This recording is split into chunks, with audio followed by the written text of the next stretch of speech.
first wanted to stop and share a few things from our meetings in August, a few takeaways that I typically do every month. In August, we studied cost leadership. But yet we started with looking at how we priced our product or service and compared it to the value that we provided. And so we did a little 9-box exercise. If you're interested, I could share that with you.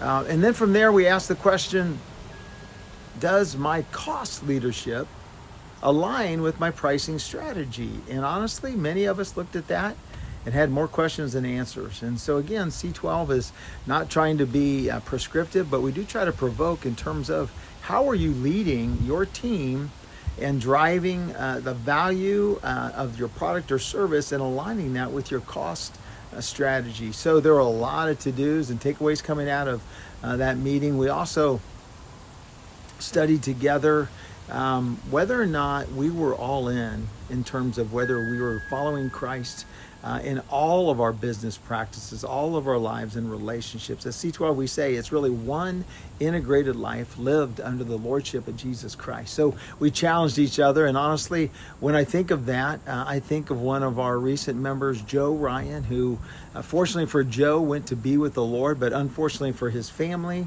for his company, for the C12 community, we lost a great one.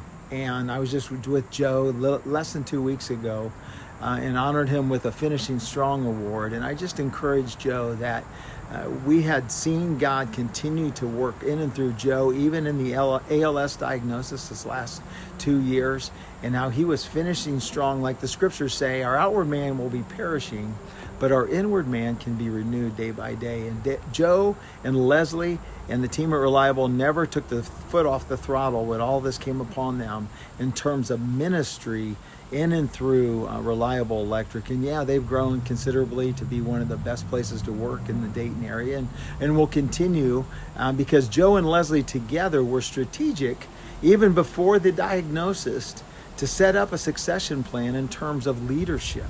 And I just believe that was from the Lord, and ultimately that team is leading Reliable today with Leslie's assistance, but obviously we've got to get through this whole situation with the loss of Joe. For more on Joe and his legacy, I have highlighted him in our newsletter, and there's a video that I posted up on YouTube that shares a little bit more about the award that was created in Joe's honor and will continue to be given out every year thereafter for C12 members who are finishing strong the race that God set before them. Now, going into September, speaking of strategic planning that Joe and Leslie did, September is always the month where we study strategic planning together. And honestly, most folks show up at C12 never having strategically planned anything, maybe a wedding, I don't know, but definitely nothing in their business.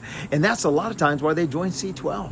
They've worked so hard in the business that they rarely took time to work on the business. And strategic planning is working on the business. And when we start with strategic planning, we always look at who we are as a company. What are our mission, vision, and values? Because when you're determining strategy, it all starts with who you are and where you want to go, and ultimately who you want to be when you get there, and how you're going to treat each other along the way. And that's what mission and vision and values are all about. So we're going to get more of a deep dive into that first phase of the 5-step strategic planning process. Again, if you've never really strategic planned and may not even be able to spell it, let me know. We have a guide that is the most requested C12 resource on our C12 app, our free resources, called the C12 Strategic Guide Process. And we'd love to send that out to you to get you started in this area. Obviously, if you want a little bit more than that, then we'd love to have a conversation to see if you're a good fit for one of our C12 forums in the area. So God bless you, and hope you're off to a great end of your third quarter and heading into the fourth quarter.